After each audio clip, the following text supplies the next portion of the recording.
Many residents are hitting the right notes at Pinecrest Place in Largo. I got this as your checking account. And that includes Evelyn Sabilla. After her husband passed away, she decided to leave Las Vegas and move into the independent living community to be near her daughter, Diana. The key was getting her to get used to, because the price tag's a little different here than in Vegas. She was living in just in a regular apartment. So the finances were a little different in regards to her budget.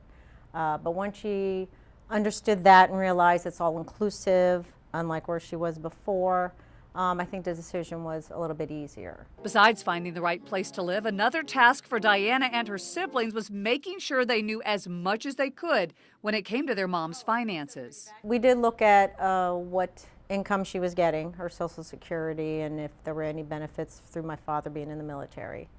And then knowing the things you hear about with elders and people not having wills, we made sure those were in place. Putting a joint bank account so that should anything happen, that it doesn't just get frozen. Michele Manzo-Lembo with Always Best Care Senior Services says Diana and her family are on the right track in the planning for their mother. It can empower you to make decisions on their behalf. For example, you can take over a setup electronic bill paying for them. You can pay bills, make sure those things are taken care of. Diana advises that adult caregivers be thorough when examining their parents' financial information. I think they need to go over all their accounts.